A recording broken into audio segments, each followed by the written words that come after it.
Nykypäivänähän melkein kaikkiin rakennuksiin, taloihin suunnitellaan sille, että anturan alle tulee routa-eriste.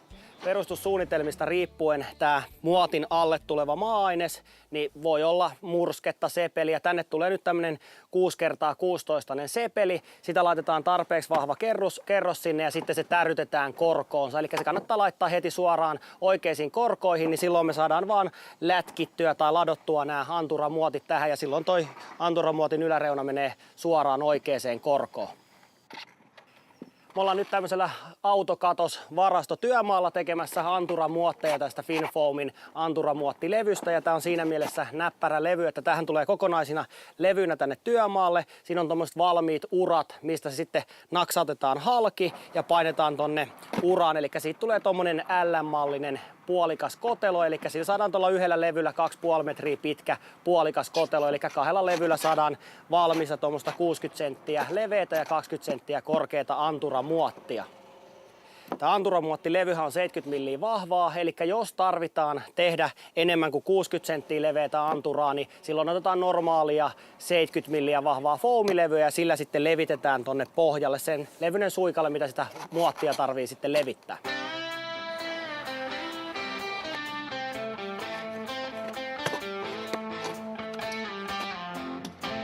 Silloin, jos tämä muotti joudutaan päättämään, niin kuin tässäkin meillä on autokatoksen tämmöinen pääty, että siitä ei tule tasainen tai täys neliö tästä muotista, niin silloin se tehdään tuosta pohjalevystä ja maa-aineksella tuetaan se sille, että se pysyy siellä paikallaan.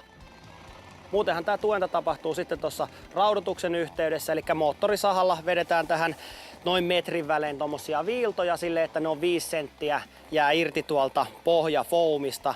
Sitten kun nämä tulee täällä muotin ulkopuolelle, nämä hakaset, millä tämä nyt tuetaan, niin ne pitää tietenkin olla RST:tä. Eli tehdään tuommoiset 74 senttiä leveydeltä olevat hakaset, mitkä painetaan tonne uriin ja sitten niiden päälle laitetaan tarvittava määrä harjaterästä. Eli se katsotaan sitten sieltä perustussuunnitelmasta, kuinka paljon suunnittelija siihen sitä on vaatinut.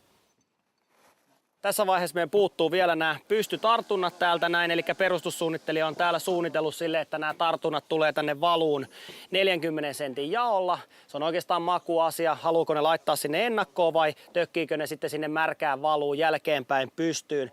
Me tehdään ne jälkeenpäin, koska me hierretään tämä valu sitten tähän muotin yläpintaan tasoihin, niin ne ei ole silloin siinä hiertovaiheessa tiellä.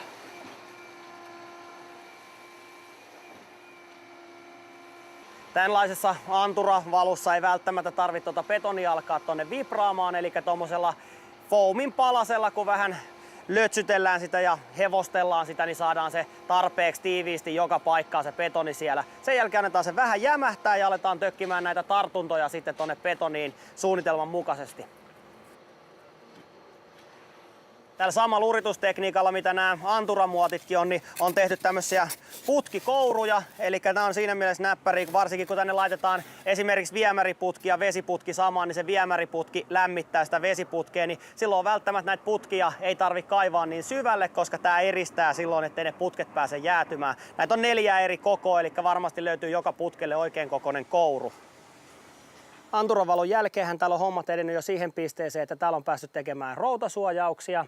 Ja routasuojauksethan täällä oli suunniteltu sillä viisiin, että tämä koko autokatoksen ala on routaeristetty 100 millisellä Finfoamilla. Ja sitten nämä ulkopuoliset routaeristykset on tehty silleen, että siellä on 2 riviä 100 millistä foamia ja sitten 1 rivi tuommoista 70 millistä Finfoamia. Eli sillä saadaan kokonaismittaa tuolle ulkopuoliselle routaeristykselle 1,80 senttiä.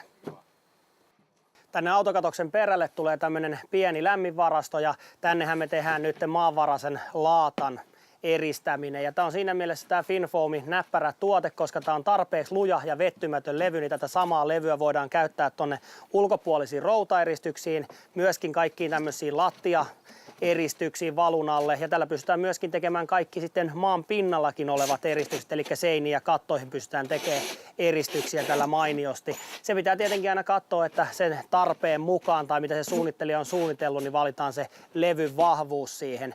Ja täällä lämpimässä varastossa, minkä lattiaa me lähdetään tässä nyt eristämään, niin tänne suunnittelija on suunnitellut, että tänne tulee 180 milliä eristettä ja mehän saadaan se näppärästi 3 tuollaisella 60 millisellä levyllä, eli me lähdetään niitä latomaan. sitomaan tonne ja me laitetaan ne sen takia ristiin tänne noi ladonat, eli silloin noi saumat ei tuu samoihin kohtiin ja pyritään mahdollisimman tiiviisti ne sinne niin kuin mitottamaan ja asentamaan, että mahdollisimman vähän jäisi mitään rakoja sinne. Nyt kun tämä lattia on eristetty, niin tähän päästäänkin sitten valmistelemaan lattiavalua. Ja aina kun tämmöistä routaeristämistä tai yleensäkin eristämistä tehdään, ja varsinkin silloin kun mennään maan sisäisiin eristyksiin, niin kannattaa valita semmoinen eristelevy sinne, mikä ei ime kosteutta, koska se on semmoinen homma, että jos se levy siellä vettyy, niin eihän se silloin siellä mitään eristäkään. Eli se on vähän sama kuin sulla olisi talvella märät villahousut jalassa.